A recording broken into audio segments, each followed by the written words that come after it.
temas sociales, con los temas relacionados al desarrollo sostenible, la protección de nuestro planeta y más. En esta quinta ya sesión que vamos a tener, en esta quinta temporada de diálogos ambientales, tenemos un invitado de lujo, tenemos a un gran especialista, él se llama Alejandro Heiss. Él es un súper investigador, no solamente es un especialista muy letrado, sino también es de campo, porque los temas ambientales se aprenden así, en el campo, interactuando con las personas, caminando, subiendo, preguntando, llegas a involucrarte y conocer realmente el sentido de lo que estás haciendo. Y Alejandro es una de las personas más especiales que he podido conocer porque realmente él ama su trabajo. Alejandro es responsable operativo de una logística del proyecto Capanián del PNUD, Naciones Unidas. Y pues antes de hablar un poquito de toda la experiencia de Alejandro, quiero preguntarte, Alejandro, ¿cómo estás? ¿Todo bien? Hola, hola, ¿qué tal? Muy buenas noches. Para mí es un gran gusto poder compartir hoy contigo, Carmen, nuevamente, hablar de temas técnicos, de trabajo, de analizar, cuestionar, reflexionar sobre lo que hacemos. Y más aún, se extiende esa importancia de tener hoy la oportunidad de conversar cuando hay personas jóvenes, personas en formación eh, con ideales, con metas, con sueños, quienes, bueno, ojalá hoy podamos integrar sus preguntas a lo que vayamos a desarrollar y, bueno, más que todo, levantar en ellos curiosidad, levantar en ellos crítica, porque perfectamente sabemos que se crece al avanzar. Por tanto, cada día que pasa, la fortuna que tienen todos ustedes de poder participar de una formación académica superior, a la altura de una universidad como Continental, es algo que hay que saber merecer. Muchas veces caemos en dormir en los laureles y a veces en los laureles ajenos. Entonces, siempre les pido a todos que valoren su juventud, valoren su inteligencia y valoren la oportunidad que tienen cada día de crecer y ser mejores. Muy bien, muchísimas gracias, Hola, aquí Alejandro. estoy. Y te comento, ahí está Alejandro, y te comento que no Mucho gusto. solamente son personas de la Universidad Continental, sino son personas en general que han visto la publicidad del programa y se están conectando de muchas partes, no solo del Perú, sino del mundo, porque están súper interesados en lo que nos vas a compartir del Capañán. Les cuento que Alejandro tiene mucha experiencia en la planificación, gestión y desarrollo de proyectos con enfoque de desarrollo sostenible. Eso sí, lo que nos une a todos los presentes es el desarrollo sostenible, porque hay personas, pues, que pueden venir de la ingeniería, de la cocina, de derecho, de muchas especialidades, y todos tenemos ese punto, el desarrollo sostenible, ¿no? Sociedad, ambiente y economía, y Alejandro tiene justamente experiencia en ello, con un enfoque muy grande en lo que es ecoturismo, en la capacitación dentro de áreas naturales protegidas también. Y Alejandro ha trabajado pues en Perú, él no es peruano, pero ha trabajado mucho tiempo en Perú, le gusta mucho en Perú, el Perú, y ha vivido en Cusco también mucho tiempo. Y él ha tenido una gran experiencia, ha tenido un paso importante por Perú porque ha trabajado justamente en pantanos de Villa, ¿cierto, Alejandro? Bueno, eh, quizá si me permites te corrijo, no es que a mí me gusta el Perú, yo estoy enamorado de tu país. Oh, Definitivamente he tenido la suerte de conocer de Punta Canto, desde Tacna hasta Piura, las selvas, la sierra, te mandan corazones los participantes.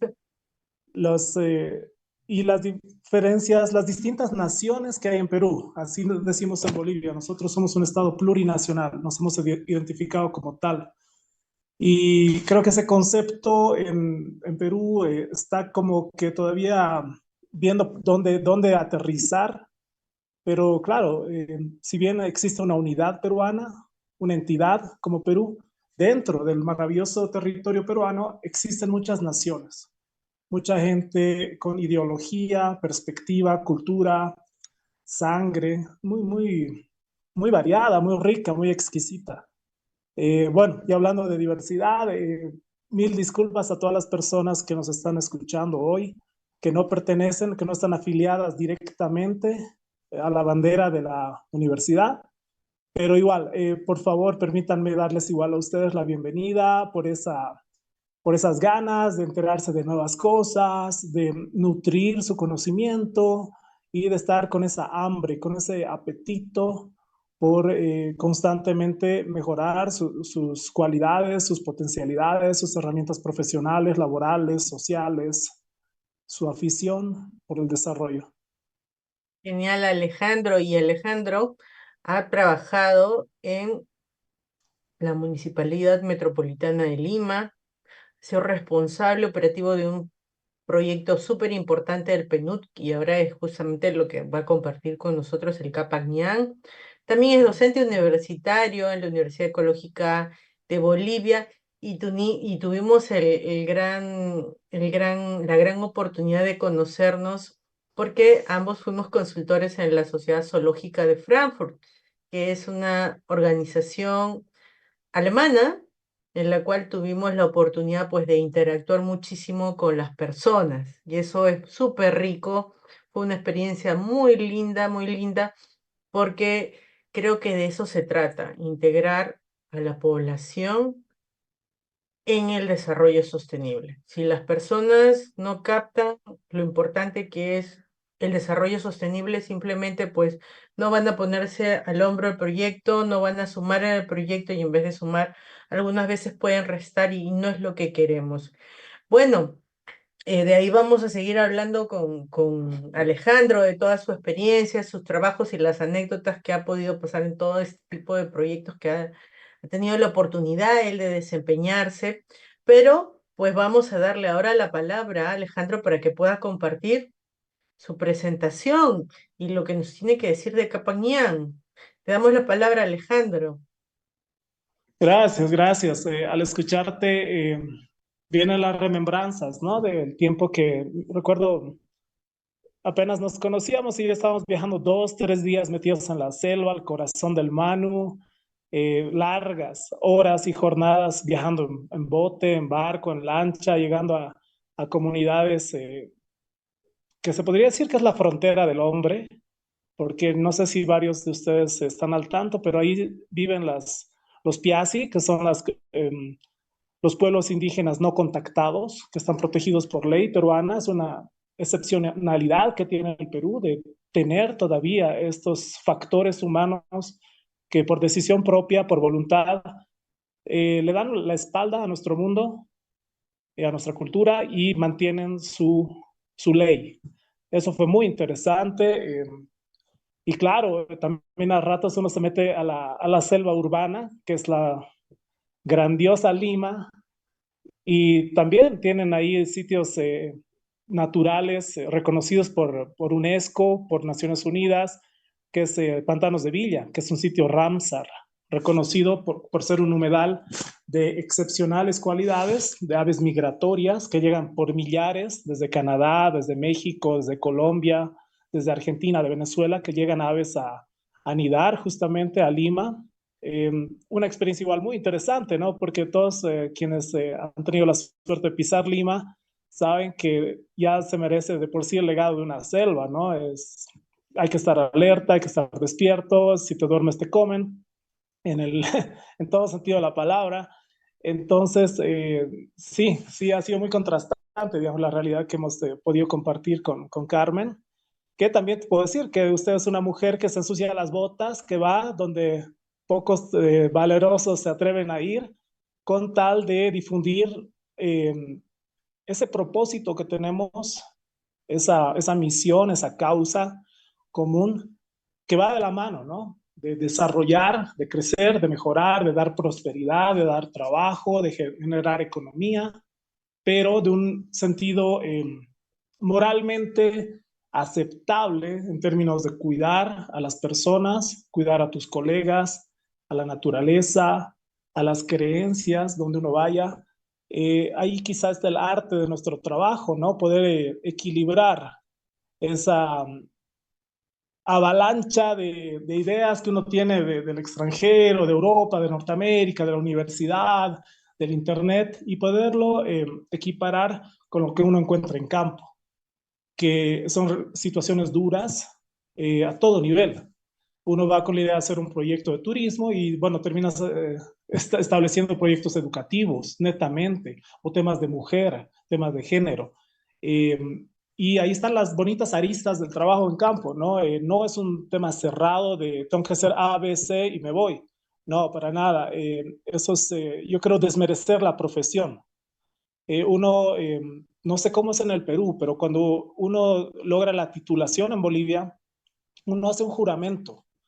Uno hace un juramento más allá del tema religioso o a la patria, se lo reza a uno mismo de cumplir el 110% de tus capacidades.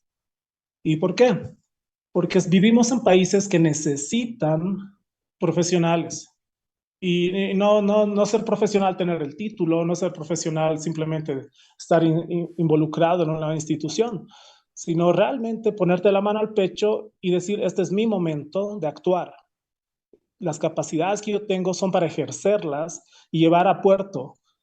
Porque hay personas que tienen muchas expectativas cuando uno llega con un proyecto a campo, al sector rural, sector indígena, sector campesino, y uno no puede desinflar esas ganas que las personas tienen para poder lograr una calidad de vida aceptable, digna, soberana, y en uno recae esa labor.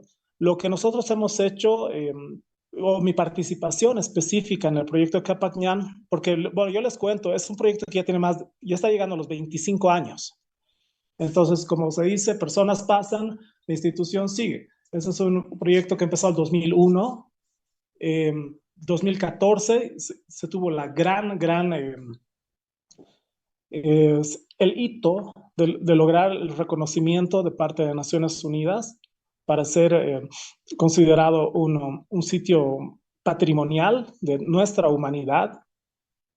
Y a partir de ahí también nacen muchas responsabilidades para los estados que han participado. A ver, déjenme por favor aterrizar en la idea. Les voy a compartir mi pantalla. Por favor, Carmen, me confirmas cuando tengas la visual de la Claro, presentación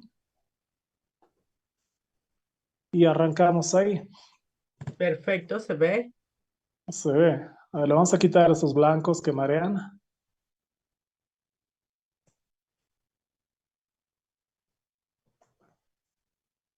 ¿Y cómo así, Alejandro, la experiencia de trabajar en este proyecto? Wow. Eh, a ver, ¿cómo podemos resumir algo que es tan fuerte? Para empezar, yo estaba metido en selva y mi siguiente destino fue ir al altiplano, por encima de los 4.000 metros de altura. Estaba trabajando con comunidades nativas de Madre de Dios y de pronto tengo que estar inmerso en el mundo aymara, del sur del Perú, lago Titicaca, eh, y fue altamente contrastante a todo nivel. Alimentación, forma de ser de las personas, el ritmo de trabajo de las personas, pero por supuesto, difícilmente uno le puede cerrar la oportunidad para trabajar con Naciones Unidas, con el PNUD, que bueno, más allá de un tema curricular, porque bueno, seguramente varios de los oyentes, claro, es bonito, ¿no? Es como tener una maestría de tu lado, un diplomado, ¡pum! Ipso facto, ¿no? Por el hecho de trabajar en semejante institución. En lo personal había la gran curiosidad de cómo es realmente trabajar para el PNUD, cómo es realmente estar metido en un proyecto de estas magnitudes, que está anclado directamente con el Estado a un nivel muy distinto que vendría a ser una ONG, por más prestigiosa que sea. Eh, tienes muchas ventajas de trabajar en una institución así. por el mismo hecho de usar el uniforme, es notorio la recepción que uno pueda tener. Sin embargo, por supuesto, eh, la responsabilidad es aún mayor, porque tú estás ya en representación de toda una institución, todo un organismo, toda una lógica, una filosofía inclusive, que es muchísimo más grande de lo que uno piensa. Por tanto, estar dentro de este proyecto ha catapultado muchas ideas, muchos proyectos alternativos, mucha reflexión personal también, cuestionamientos hacia el camino que uno está siguiendo, así como parecido a la pandemia, si vale el término, que creo que varias personas hemos acomodado bien nuestras ideas, hemos reacomodado nuestras fichas, hemos percibido al mundo de una forma distinta, a nuestras familias, a nuestras parejas, a nuestro entorno, a nuestra realidad. Igual, estar en una situación así tan exquisita a nivel profesional, por supuesto que también te hace replantear muchas cosas, muchas cosas. Y bueno, felizmente puedo decir que ha sido para bien. Y lo que les decía al principio de la charla que estábamos teniendo, hay que aprovechar, hay que valorar el momento. Y es quizá trillado de decir, pero cuando estamos enfocados en algo y realmente lo queremos, lo vas a conseguir, va a pasar. Entonces, hay que ser muy cauto, muy sabio en decidir qué es lo que quieres y realmente definir tu cancha, tu rango de acción. Porque lo más probable es que si no has tomado una buena decisión o tu deseo de conseguir algo era muy subjetivo, no era realmente lo que necesitabas, no era realmente lo que querías, bueno, te puedes llevar una decepción y tremenda. En todo caso, yo siempre sugiero a quien sea que nos esté oyendo, personas adultas, mayores, jóvenes, en cualquier sector que estén, en el campo, en la ciudad, que sí enfoquen su pensamiento, su energía, sus ganas, su palabra, su acción en aquel sueño que realmente quieren lograr, ya sea personal, ya sea familiar, comunal, para mi institución, para mi país, porque la tendencia es que la logres, que lo consigues. Lamentablemente, la mayoría de las personas vive muy desenfocada. Está muy viendo el inmediato, el paso inmediato. La realidad se te hace muy chica, como un vaso de agua. Entonces nos olvidamos del gran potencial que tenemos. A todo lado hay riqueza inconmensurable, pero nos resumimos en lo que está pasando en nuestro entorno inmediato, y en muchos casos nos sofocamos con problemas que realmente no nos corresponde lidiar, y nos contaminamos. Es algo, bueno, que tal vez amerite una charla entera. Bueno, creo que me estoy saltando del tema.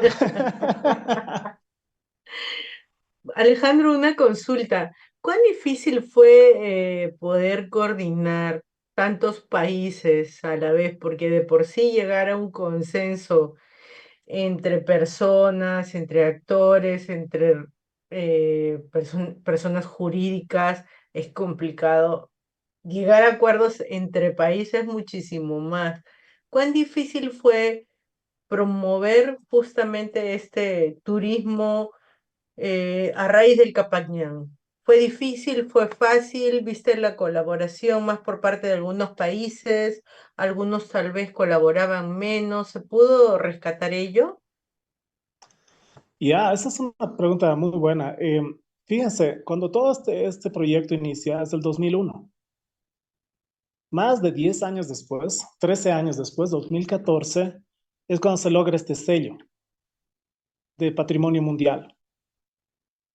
Fíjense, en 13 años, lógicamente ha cambiado el personal, directores de área, eh, y gobiernos. Dentro de ese lapso de 13 años, todos los países que están involucrados, que son 6, han modificado su estructura política. Y no solamente macro, sino también municipios, regiones, etcétera. Ha habido muchos cambios.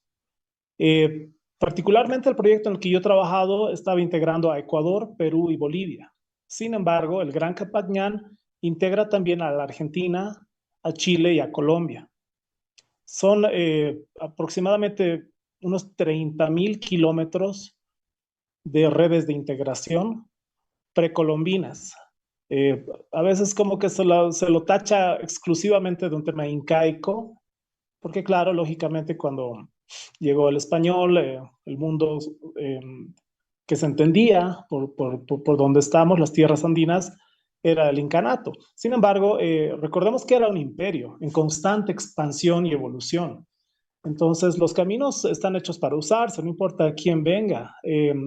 Entonces, tenía su sector rural, donde ya había los caminos de otras culturas, llegaba el Inca, lo usaba, llegaba el español, la usaba, llegaba la independencia, seguía usando el camino, llegaba la república nuevamente, edad contemporánea, seguimos usando las mismas rutas. La gran parte de las rutas actuales de comunicación entre nuestros países fueron diseñadas por estas culturas precolombinas.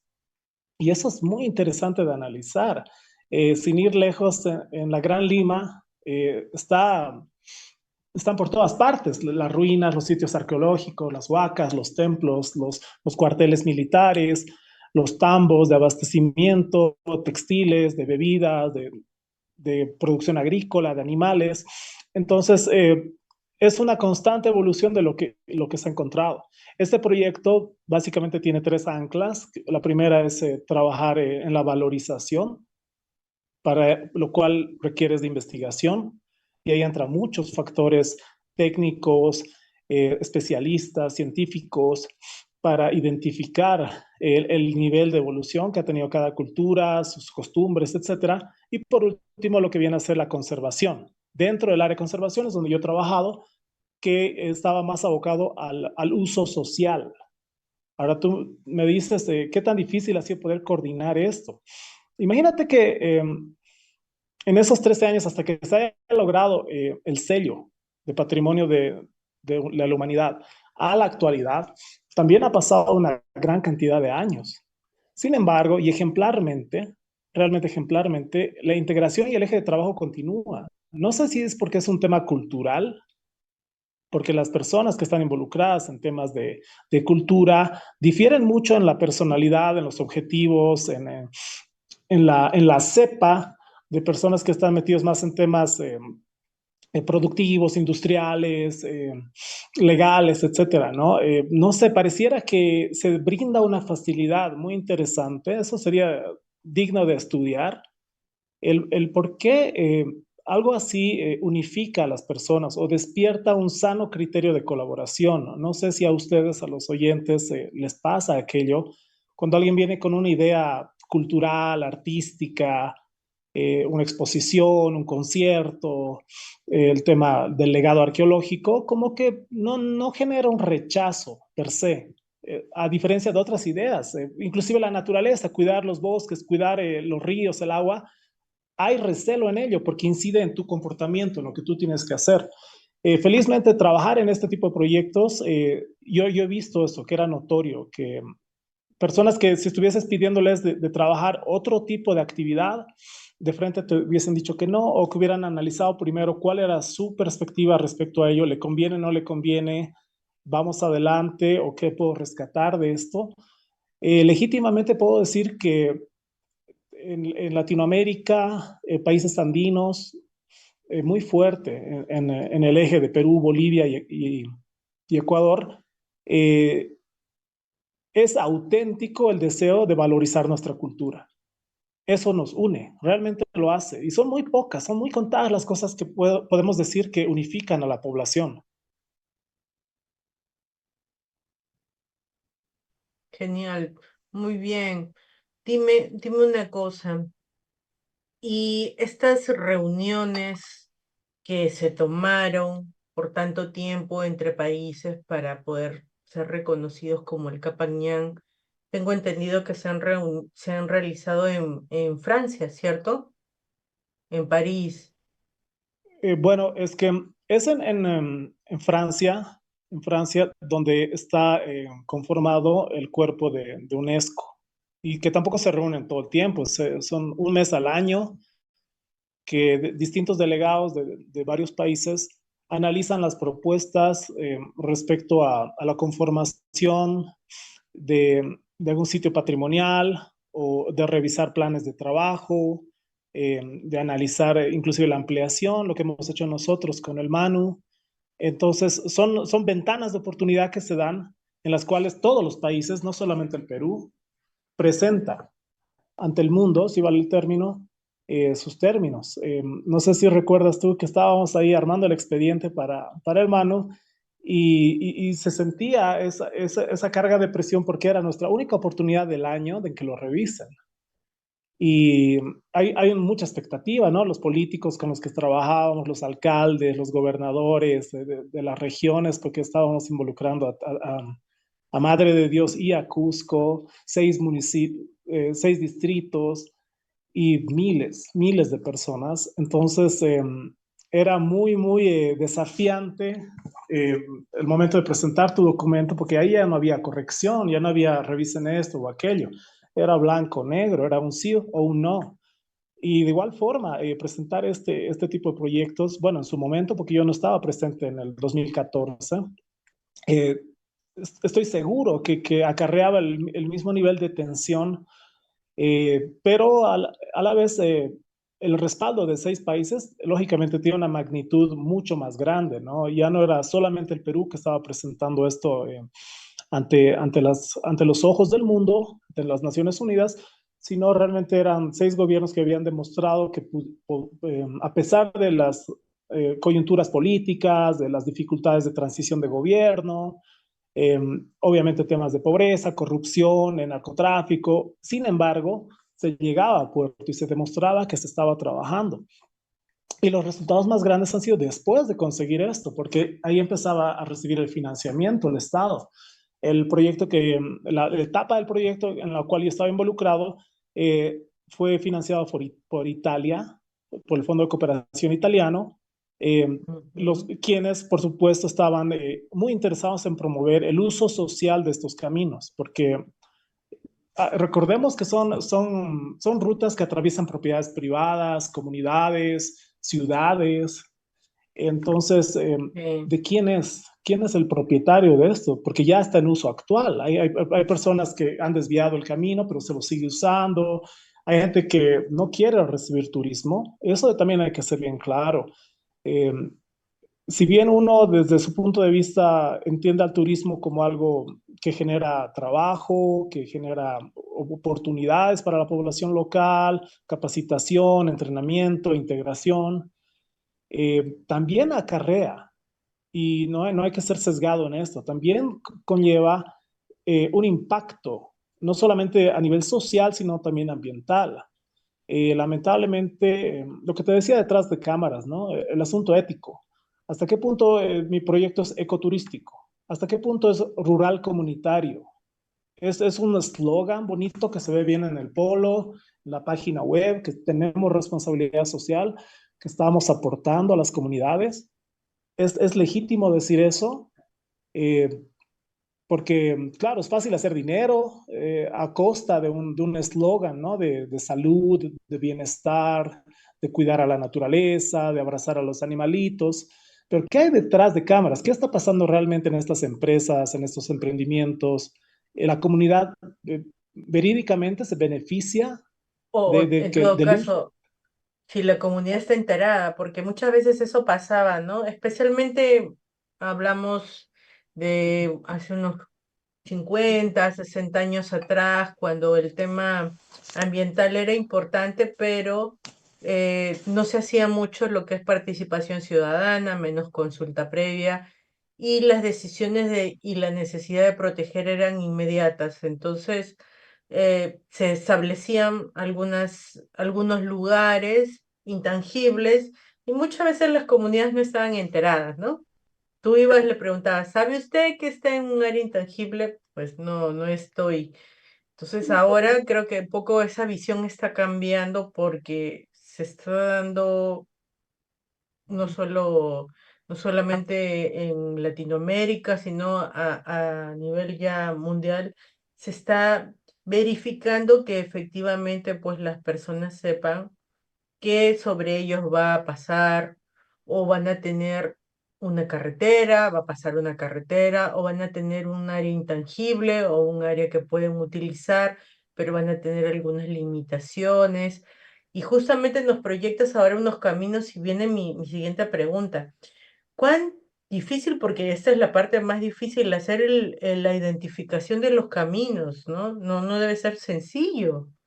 Fue muy complicado identificar estas zonas de los caminos de Capañán, al menos por las zonas por donde pudiste trabajar. Sí, mira, eso demoró años, años de años, porque la ruta en sí ya está segmentada, ya está trozada y la lógica es primero identificar qué lugares vale la pena conservar. O para inclusive ir más atrás, ¿qué lugares todavía tienen algo que conservar? Porque uno te puede decir, hey, por mi casa, entre mis 2 cuadras de mi casa, por ahí pasaba el Capacñán. Buenísimo, pero está asfaltado, está con semáforos, está con señoras con su salchipapa. Entonces, el valor intrínseco del lugar ya ha desaparecido. Obviamente pertenece a la ruta, fue la ruta, se la sigue utilizando, es interesante estudiar eso, pero ya a un nivel sociológico. Eh, entonces, en campos donde lugares han logrado tener mayor nivel de conservación, más que todo en los Andes, porque lamentablemente las rutas que estaban establecidas en la costa, por las características topográficas, geológicas, eh, a ratos desaparecen, luego vuelven a aparecer, se mueve la arena, es muy distinto. Aparte que ahí, como eran arena, bueno, solo eran hitos que señalaban el camino. En los Andes, ¿no? En la parte cordillerana, como podemos ver en esta foto, ¿no? Hay lugares segmentados que estaba propiamente pavimentado y por culturas mucho más anteriores que los propios incas, con distintas tecnologías, distintos métodos, mecanismos de trabajar esto. Entonces, los lugares donde uno podía determinar, hey, este lugar es interesante, desde un punto de vista arquitectónico, arqueológico, y lo que representa. Empieza en una huaca y acaba en una laguna. Entonces ya puedes figurar un poco cuál era la lógica de uso. Cuando recorres el tramo dices, esto me demora 6 horas, esto me demora 8 horas con equipaje. Entonces es una ruta de una jornada y ya la vas identificando, la vas estudiando. Hay paradas, hay puestos de control, hay puestos de vigilancia. Es bien interesante realmente mentalmente viajar en el tiempo y decir, wow, aquí era donde empezaban el día, aquí era donde descansaban los animales, aquí era donde estaba la carga, en ese sector, en este cerro, es donde estaban las pequeñas habitaciones para que las personas descansen y notoriamente al frente era para otra clase de personas. ¿A qué me refiero con eso? Con realeza, gente, entre comillas, de importancia, ya sea política, religiosa, gente asociada a la gobernación de ese sector que estaba muy separado del pueblo, de la masa, ¿no? Y eso se identifica por la construcción, por el tipo de piedra, por la mampostería, por las características de las habitaciones, etcétera. Vas recorriendo el camino y te vas dando cuenta, este es otro lugar de descanso, esta pampa está usada para que los animales coman, este lugar hay un sector donde tú puedes descansar a mediodía. Y eso mismo pasaba hace 500, 600, 700 años o más. Entonces, una vez que identificas las características del lugar, la siguiente pregunta que tú te haces es, ¿quién vendría acá para un uso turístico, no? Porque si bien el lugar es hermoso, es maravilloso, hay contacto con la naturaleza, ves animales, hay comunidades indígenas, campesinas cerca, está las vías de acceso son propicias para desarrollar turismo, porque buscamos un turismo, si no bien de magnitud grande, como el Camino del Inca que va a Machu Picchu, que son millares de personas, tampoco vale la pena entrar a desarrollar todo un gran proyecto, generar conmoción, ilusionar a las personas con que tú vas a trabajar, vas a desarrollar, vas a lograr cosas, y al final tu sumatoria de turistas al año no pasa a las 100 personas. Entonces, de 100 personas, ¿quién se va a beneficiar? Va a haber un recelo siempre del campesino que no está participando en esto, porque no toda la comunidad dice de acuerdo al turismo. A la gran parte no le interesa, porque vive de sus propias actividades, no tiene, como se dice, le resbala poder integrarse a este tipo de trabajos, porque no le ven ni pies ni cabeza. Y los que sí están interesados en participar también están segmentados. Hay unos que quieren dar hospedaje, otros quieren hacer guiado, otros quieren dar alimentación, otros quieren vender sus textiles, y otros simplemente quieren que haya turismo porque piensan que se van a beneficiar sin hacer nada. Y ahí también entramos en un gran pecado, ¿no? De pensar de Sí, por estar en un lugar bueno ya vamos a empezar a recibir beneficios. Eso también yo creo que en cualquier proyecto que uno trabaje, cuando va a campo hay que ser bien sincero, bien directo y explicar a todos que si bien la intención es que todos se beneficien, ¿no? Es el alma del trabajo, que todos sean felices y se abracen, se den flores entre unos y otros. Va a haber gente que va a estar en contra de tu proyecto, marcadamente, porque no le conviene. O sea, ya tienes tu lista de, entre comillas, enemigos, opositores, tus ¿no? Digamos opositores, bonito. hablando bonito, pero si bien, bueno, entrando al mundo de los opositores, si tú no sabes, si no logras establecer un trato armónico o mínimamente de respeto diplomático con tus opositores, estás aplazado, porque si vas a entrar a un lugar a pelearte con alguien y tener enemigos, bueno, lo más probable es que pierdas, lo más probable es que pierdas, por varios motivos. Más aún cuando estás trabajando en lugares donde hay narcotráfico, donde hay extracción ilegal de madera, cazadores, traficantes de animales, loteadores de terrenos, bandas delincuenciales, tráfico humano, todos esos grupos tienen sus intereses muy marcados. Entonces, si tú vas con tu idea de querer cambiar al mundo y darles la contra, bueno, sin exagerar, tienes suerte si sales vivo, ¿no? Entonces, tienes que saber tú utilizar todas tus herramientas para poder, quizá no amigarte con estas personas, pero sí por lo menos tenerles un diálogo horizontal, mirarles a la cara, explicarles, tú tienes tu negocio, yo tengo el mío, tú haces esto, yo hago aquello, pero no necesariamente mi presencia te tiene que generar un impacto o antipatía de lo que estoy haciendo, porque también tienes que hacerle entender a esa persona que tú estás cuidando patrimonio, que estás cuidando naturaleza, que estás cuidando personas. Eh, y de cierta forma, en muchos casos, si logras ganar esa batalla, el proyecto fluye completamente. Si tuviésemos Y que ahí está. promover, perdón, discúlpame Por Alejandro, favor. antes que se me vaya la pregunta, y si tuviésemos que promover en una situación tan compleja, que no estamos hablando solo de muchas personas pensando algunas igual y otras distintas, no estamos hablando de familias, no estamos hablando de comunidades, sino estamos hablando de un proyecto que es muy grande, pero que en esta oportunidad, por ejemplo, está integrando Ecuador, Perú, Bolivia, y en el cual queremos que sea muy potente, pero necesitamos logística, ¿no? Necesitamos Mm. comodidades, porque un turista mínimamente pues va a necesitar un lugar específico pues donde asearse o un lugar donde descansar, no tan seguido, pero cada ciertos puntos.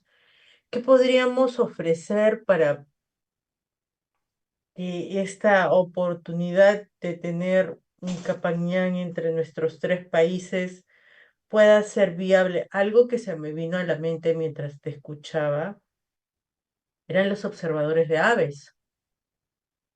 Tú sabes que los observadores de aves están pues muy interesados en justamente atesoran mucho estos espacios, estos ambientes, no exigen tantas comodidades, sino exigen un lugar pues donde poder observar el máximo esplendor. ¿Podría ser una oportunidad de realizar observación de aves en estos territorios del Capañán? Mira, Carmen, creo que le has dado al clavo en esto. Es muy acertado lo que dices. Eh, este tipo de turismo es altamente especializado. No es para el grueso del turista.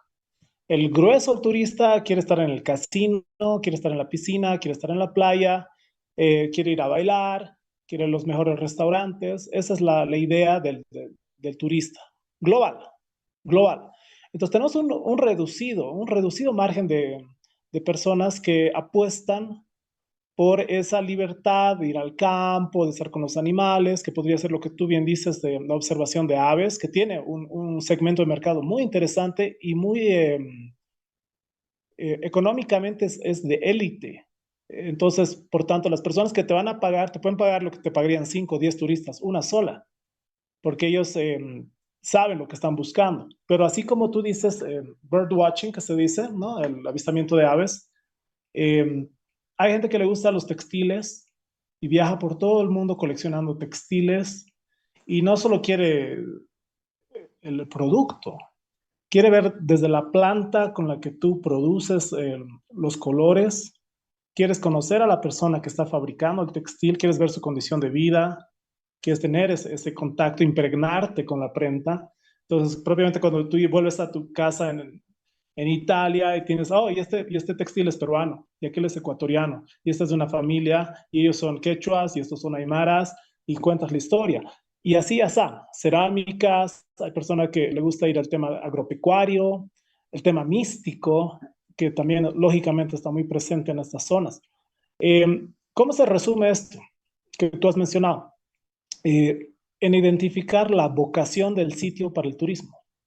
¿Qué quiere decir esto? En turismo hablamos de eh, resumir, es como un estudio de línea base que uno hace cuando va a una comunidad, un sector, e identifica no solamente las potencialidades turísticas que tiene el lugar, sino el nivel de aceptación y compromiso para que las personas se involucren y le den sostenibilidad al trabajo.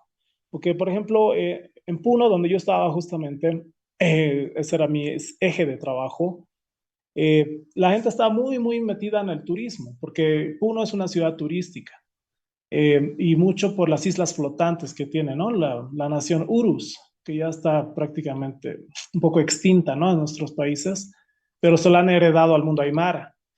Pero ¿hasta qué punto ellos querían trabajar la ruta de Capacñán? Estas comunidades que están inmersas en el proyecto, ¿qué afinidad tenían con el turismo? Porque olvidémonos por un minuto de que el turismo es dinero, ¿sí? Eso es como que hay que sacarse un rato eso de la cabeza, ¿sí? Eh, el turismo es dinero si lo haces bien. El turismo es dinero si lo trabajas de una forma coherente. Porque si simplemente quieres hacer turismo por hacer plata, bueno, es como se dice bamba, ¿no? Es una cosa falsa. Y el turista no es una persona sin mente, no es una persona sin criterio.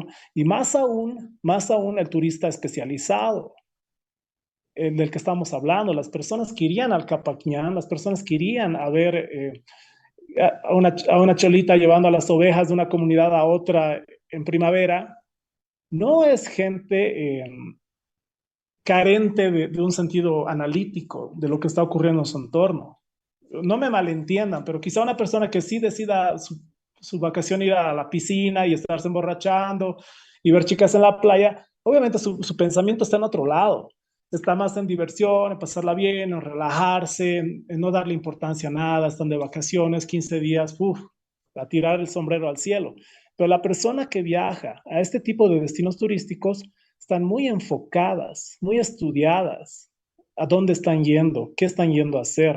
Normalmente no es su primera vez, son personas que viajan por todo el mundo, conociendo criadores de ovejas. Y no es exagerar, hay gente que hace ese tipo de turismo, quiere ver cómo se produce la papa en su lugar de origen. Entonces te lleva años, años de estudio, las personas que estudian las aves, se saben las familias, nombres científicos, qué comen, qué no comen, qué época del año están, dónde verlas, en qué horarios del día verlas, a qué distancia verlas. Entonces realmente su nivel técnico de conocimiento de dónde están es fabuloso. Entonces, si tú vas a plantear ahí una iniciativa turística que es una farsa, que es un teatro, que es un montaje de lo que debería ser, tu publicidad va a ser tan mala que en menos de 2 años vas a quebrar. Entonces, a eso es lo que me iba con el tema de la vocación turística. Las personas que están queriendo involucrarse en el tema, más allá del dinero que quieren hacer y la receptibilidad que puedan tener a que vengan personas de otros lados a que los fotografíen, que fotografíen a sus hijos, que se metan a su mundo, que estén ahí, porque no dejan de ser personas extrañas, que vienen en los tremendos autos de turismo, la ropa bonita, las cámaras costosas, el idioma, entonces te hacen sentir a ti ajeno a tu propia tierra, ¿no? Es un poco incómodo a veces. Entonces, si rompes esos dos puntos de quiebre, ahí recién empiezas a analizar, entonces ya de acuerdo, ¿quieren cocinar? ¿Qué van a cocinar? ¿Están dispuestos a hacer cursos de capacitación en gastronomía usando su propia comida, ¿no? Usando su propia quinoa, su propio queso, su propio pescado, pero estás dispuesto a evolucionar, a mejorar tus hábitos de higiene, la manipulación de alimentos, temas de cortesía, de dar la bienvenida a las personas, seguridad por ellos, y no irrumpir en un acto violento de cambiar tu forma de pensar y tu cultura, sino simplemente adaptarte al mundo a lo que te estás metiendo. Si tú quieres estudiar derecho, si quieres ser un abogado, yo creo que hay ciertas normas básicas de comportamiento en tu forma de hablar, de vestir, de comportarte, que sí o sí tienes que adoptar si quieres ser un buen abogado, porque va a haber gente que va a estar completamente dependiente a los resultados de tu trabajo. Entonces ahí tampoco puede ser el abogado ficticio teatral que solo quiere la plata de las personas. Les tienes que dar resultados, tienes que conseguir que ellos logren sus metas de no entrar en cárcel, de que no les quiten su propiedad, de que no se les cometa actos de injusticia, etcétera. Entonces, Sí. ahí marcadamente uno puede evidenciar el mundo de un turismo, sí, así, ¿cómo decirlo? Desechable, Ujú. pero que en la página web tiene la cholita abrazada a la vicuña y que dice que apoya proyectos educativos de niños y que plantan árboles de especies nativas y que colabora al desarrollo de la comunidad. Tú llegas ahí y bueno, en menos de una hora te das cuenta dónde estás parado. Y ese es un buen punto que estás mencionando. Creo que la sociedad, todos nosotros, la sociedad en general, una manera como podemos aportar en la preservación de estos caminos, justamente está el tema de educación, ¿no? Como todo, lo mencionabas, la educación respecto a la cortesía, la educación respecto al valorar el lugar en el que estamos, el valorar una vez que valoras que estás en un camino inca y sabes lo importante que es esto y sabes que pues fueron de tus ancestros y sabes que es un punto importante, no solamente para el mundo, sino también tú interiorizas ese sentimiento, pues te educas y comienzas a desarrollar ese querer, querer el lugar, ¿no? El querer el lugar que es parte del territorio por el cual tú vives, tú trabajas, y comenzar a fomentar este trabajo y también cuido o trabajo y sé que existe, al menos el saber que existe y respeto, respeto, no de irrespetar, sino y espacio, respeto esta zona. Por ejemplo, no voy a hacer lo que pasó en Cusco, ¿no? Que en pleno muro voy a pintar con spray en pleno muro inca, pues unas cifras con spray malogrando o deteriorando la zona, no tirar basura, ¿no? No tirar basura, no hacer una fogata en pleno camino inca. Esas cosas mínimas creo que nosotros, la sociedad, podríamos aportar. Y para cerrar, estimado Alejandro, quiero hacerte así. Te digo una pregunta muy chiquita y tú me dices lo primero que viene a tu mente. Sí, lo De primero que viene a acuerdo, tu de mente. acuerdo. Me Así, gustó tu sin cierre del tema explicación. educativo, ¿eh? Estuvo realmente que es una buena reflexión lo que has dicho. Eh, ¿Hasta qué punto tú vas a asimilar la educación que estás recibiendo? Yo sé que todas las personas que nos están escuchando, a todas, les han dicho que no boten basura en la calle. A todos nos han dicho que respetemos a las mujeres. A todos nos han dicho que tengamos autoestima y muchas otras cosas. Entonces uno mismo tiene que hacer la reflexión de hasta qué punto está cumpliendo con esas cosas. Y bueno, esa es una de las maravillas también del turismo, ¿no? Que cuando sales de tu zona de confort, ves otras realidades, te reinventas, aprendes. Y a veces aprendes mucho de la persona que menos esperas. Así es. Y sí, estoy seguro hemos tenido unos 85 espectadores en línea conectados y más ahora en el YouTube. Así que definitivamente el mensaje que nos estás compartiendo, Alejandra, está llegando. Te agradezco por eso y a ver, si te digo Capac Ñan, ¿qué es lo primero que viene a tu mente? Integración. Bien. Ecuador, Bolivia y Perú. Hermanos. Ujú. Patrimonio de la humanidad. Eh, un hijo sin padres. ¿Y por qué te digo esto? Porque cuando Pero no, hablas de no todo, expliques. de No, nadie. no Sí. expliques, no expliques. Yo te conozco, no expliques. Cooperación, cooperación internacional.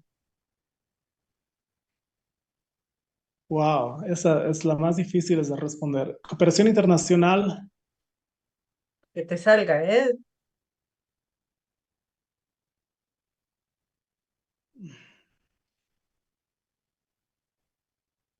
mira cómo me dejaste, ¿eh? Ah, sí, veo, Me veo, dejaste sin veo. palabras, me dejaste sin palabras. Ya está, sin palabras. Esa es la respuesta. Incas. Conquistadores, Ah. Población. ayuda. Muy bien, muy bien, excelente, muy bien. Muchísimas gracias, Alejandro. Hemos llegado al final de esta primera entrevista de nuestra quinta edición de nuestro programa. Recuerden que estaremos con ustedes en vivo a través de Facebook oficial de la Facultad de Derecho de la Universidad Continental, siempre con temas tan importantes y con invitados tan amenos como Alejandro. Muchísimas gracias, Alejandro. Un fuerte abrazo fraternal desde aquí hasta allá, La Muchas Paz. gracias, Muchísimas muchas gracias por gracias. haber compartido. Unas palabras finales de despedida. A todas las personas que han tenido la paciencia de escucharnos hasta ahora, gracias por su tiempo, gracias por su valioso tiempo. Viajen, viajen, conozcan, aprendan, respiren profundo. Carmen, hoy me dejaste jaque mate con tu pregunta de cooperación internacional, entonces me quito el sombrero ahí. Un placer nuevamente hablar contigo y bueno, a todos sigan adelante en su camino. Ya, muchas gracias, hermano. Cuídate mucho. Hasta pronto. Hasta la próxima. Gracias.